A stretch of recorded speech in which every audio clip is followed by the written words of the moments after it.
ഇതേ പത്തനംതിട്ടയിൽ നിന്ന് ഒരമ്മ തന്ന ഓർഡറാണേ. അത് 3 പെൺമക്കൾക്കായിട്ട്. ഒരാൾക്ക് 16 വയസ്സ്, ഏറ്റവും ഇളയാൾക്ക് 8 വയസ്സ്. ഇതിന് ഇടയിലൊരു മിഡിൽ ചൈൽഡ് കൂടിയുണ്ട്.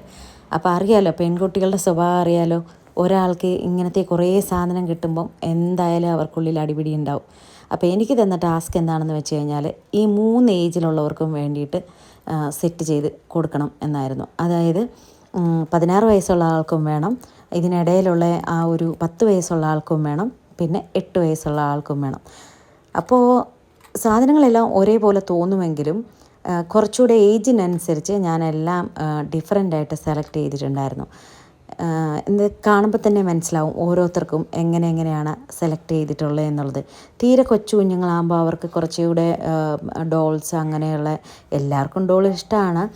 ചെറിയ കുഞ്ഞുങ്ങൾക്ക് മാത്രമല്ല, നമുക്കൊരു 16-17 വയസ്സുള്ള കുഞ്ഞുങ്ങൾക്ക് വരികയാണെങ്കിലും അങ്ങനത്തെ കാര്യങ്ങളൊക്കെ ഇഷ്ടമാണ്.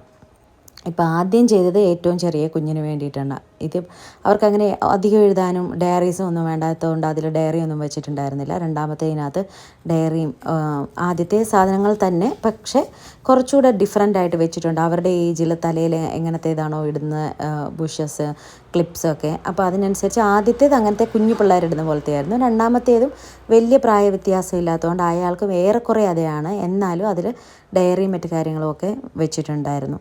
പിന്നെ മൂന്നാമത്തെ ആൾക്ക് അയാളുടെ ഏജിനനുസരിച്ചിട്ടുള്ളതാണ്. കുറച്ചുകൂടെ വലിയ കുട്ടിയാണല്ലോ, അപ്പോൾ അതിനനുസരിച്ചിട്ടുള്ള കുറച്ച് സാധനങ്ങളാണ് വെച്ചത്. ഈ ചെറിയ കുട്ടികൾക്കാണ് ക്രയോണ്, മറ്റ് ഐറ്റംസ്. ആ ഒരു ഏജിൽ, അതായത് ഒരു 10-12 വയസ്സ് വരെയുള്ളവർക്കാണ് ക്രയോൺസും മറ്റ് കാര്യങ്ങളും ഒക്കെ വെക്കുന്നത്.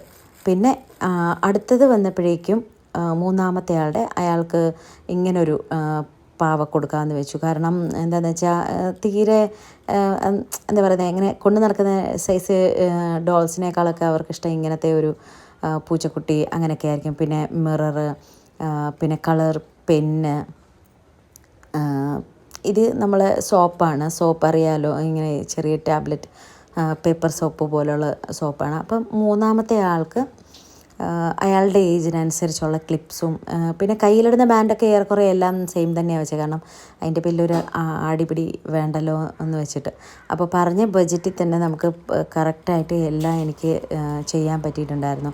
അപ്പോൾ കുറച്ചുകൂടെ വലിയ കുട്ടികളാകുമ്പോൾ ഇങ്ങനത്തെ ക്ലിപ്സൊക്കെ ആയിരിക്കുമല്ലോ അവർ വെക്കുക. അല്ലാതെ ചെറിയ കുഞ്ഞുങ്ങൾ വെക്കുന്ന പോലത്തെ അവർക്ക് അത്ര ഇഷ്ടമുണ്ടാവാൻ ചാൻസ് ഇല്ല. എല്ലാവർക്കും സ്കൂളിൽ കൊണ്ടുപോകുന്ന ടൈപ്പും പുറത്ത് കൊണ്ടുപോകുന്ന ടൈപ്പും അങ്ങനെ വേർതിരിച്ചാണ് എടുത്തത്. അപ്പം നീലു വീട്ടിലുണ്ടായിരുന്നത് കൊണ്ട് അവളും കൂടി അവളുടെ ഒരു ഇഷ്ടം കൂടെ മനസ്സിലാക്കിയിട്ടാണ്. ഇപ്പോൾ അവൾക്കൊരു 14 വയസ്സായല്ലോ.